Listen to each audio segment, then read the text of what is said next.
Amino glycosides. Amino glycosides basically amino sugar और हेक्सोन्यूक्लियस के अंदर ग्लाइकोसाइड के लिंकेज से बनता है। जब अमाइनो शुगर ग्लाइकोसाइड्स से कंबाइन होते हैं तो अमाइनो ग्लाइकोसाइड्स बनते हैं। Amino glycosides basically broad spectrum antibiotics होते हैं। ब्रॉड स्पेक्ट्रम एंटीबायोटिक्स इनको इसलिए कहा जाता है क्योंकि ये ग्राम नेगेटिव और ग्राम पॉजिटिव बैक्टीरिया की ग्रोथ को रोकने के लिए और इन बैक्टीरिया को किल करने के लिए इस्तेमाल की जा सकती हैं। अमाइनो ग्लाइकोसाइड स्टेफेलोकोकस, माइकोबैक्टीरियम और ट्यूबरकुलोसिस बैक्टीरिया की ग्रोथ को रोकने के लिए और इनको किल करने के लिए ज़्यादा इफेक्टिव तरीके से वर्क करती हैं। अमाइनो ग्लाइकोसाइड्स मुख्तलिफ ड्रग्स के कम्बिनेशन से बनता है। एंटामाइसिन, स्ट्रेप्टोमाइसिन, कैलामाइसिन, टोब्रामाइसिन, नियोमायोसिन और एमिकासिन, ये तमाम ड्रग्स आपस में कंबाइन होते हैं तो अमाइनो ग्लाइकोसाइड्स बनते हैं। इन ड्रग्स के कंबाइन होने की वजह से अमाइनो ग्लाइकोसाइड्स को ब्रॉड स्पेक्ट्रम एंटीबायोटिक्स कहते हैं।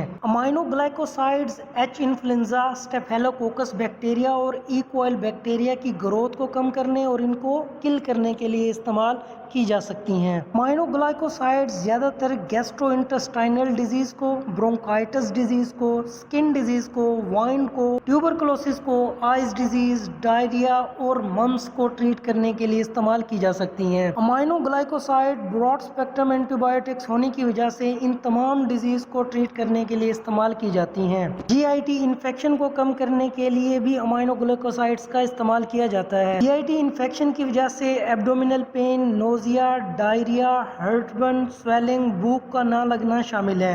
इन सब को ट्रीट करने के लिए अमाइनो ग्लाइकोसाइड्स का इस्तेमाल किया जाता है। ब्रोंकाइटिस, हमारे लंग्स की डिजीज को कम करने के लिए और इनको ट्रीट करने के लिए भी अमाइनो ग्लाइकोसाइड्स का इस्तेमाल किया जाता है। Shortness of breath, chest pain और कफ को कम करने के लिए इन मेडिसिन का इस्तेमाल किया जा सकता है। इन डिजीज जिनमें रैशेज, एलर्जी, इन्फेक्शन, एक्नी और बॉयल्स को कम करने के लिए भी अमाइनो ग्लाइकोसाइड्स का इस्तेमाल किया जाता है। ब्रॉड स्पेक्ट्रम एंटीबायोटिक्स होने की वजह से वाउंड्स के अंदर इन्फेक्शन को, पस को, पेन और इन्फ्लेमेशन को कम करने के लिए भी अमाइनो ग्लाइकोसाइड्स का इस्तेमाल किया जाता है।